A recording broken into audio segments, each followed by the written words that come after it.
I'm a Brazilian YouTuber, and I create goofy videos and generate entertainment all over the world. Você pode confiar em mim. Or at least all families who speak Portuguese, which outside Brazil, Portugal, and Angola are like 5 families. But I'm not here today to goof around in front of a brand new audience.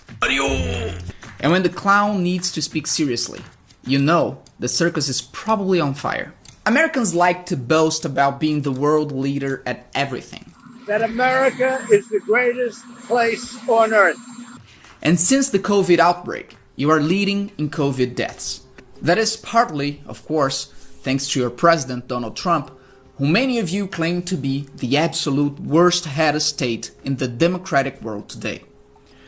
Well, I'm about to show you that the 200 million people here in Brazil have you beat. Okay, for the moment we're only second in deaths, but I'm certain that our leader, Jair Bolsonaro, is the worst COVID president in the world.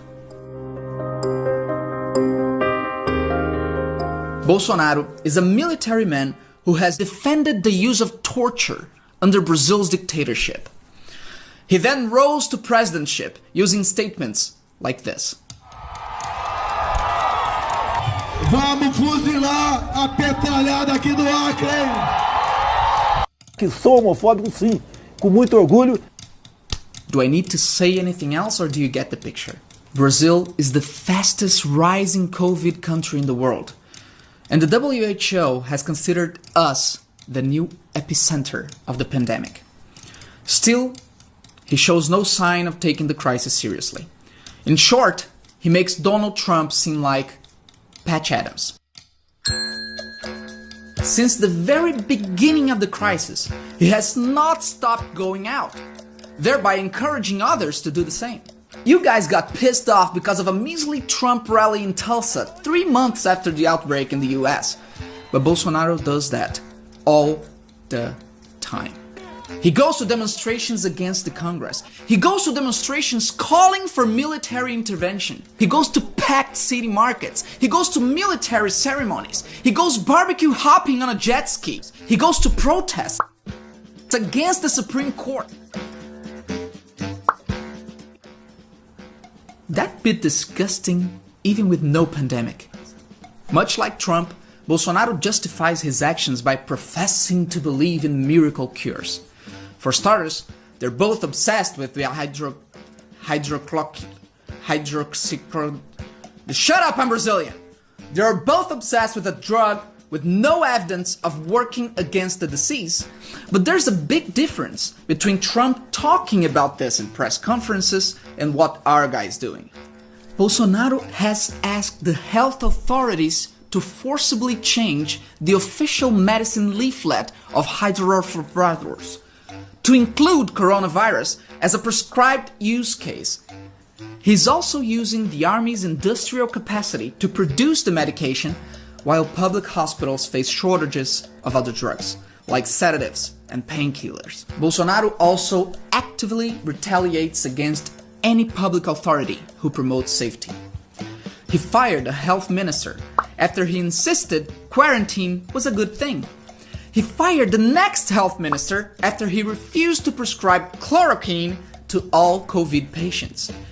He then put a military man in charge of the health ministry and fired most of the technical staff who had been there for years. He's also trying to incite violence. In April, he held a cabinet meeting in which he said, Como é fácil impor uma ditadura no Brasil, como é fácil. O povo está dentro de casa. Por isso que eu quero, ministro da Justiça e ministro da Defesa, que o povo se arme. Que a garantia que não vai ter um filho do aparecer para impor uma ditadura aqui. And he didn't stop at words. He also took actions a few days later, upping the limits on how much ammunition we can buy and eliminating all gun tracing regulations. Finally, as the crisis worsened, Bolsonaro began mocking the deceased and their families. When Brazil reached 2,500 dead, a reporter asked him for a statement on it, and his answer was this. Cara, quem fala de eu não sou coveiro, tá vendo? When we reached 5,000 dead. E daí? Lamento, quer que faça o quê? When the death toll got to 30,000. Lamenta todos os mortos, mas é o destino de todo mundo. When we reached 50,000 dead, he got musical.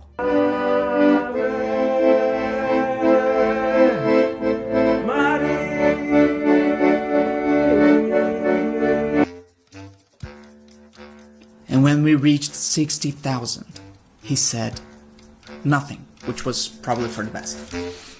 It's so ugly that even Donald Trump admits we're not in good shape. Ask him, how are they doing in Brazil? He's a great friend of mine. Not good. But there's something else that Trump says that I'd like to leave you with. Trump calls Bolsonaro a good friend. And that friendship is crucial to Bolsonaro retaining his popularity. It legitimizes Bolsonaro. You're the world leader in COVID deaths. And right now, you're leading us into the abyss. Your president has little proxies operating all over the globe. We are their casualties. So if you're wondering what you can do to help Brazil deal with our lunatic, please do not re-elect yours. This November, vote to keep Trump out of the White House.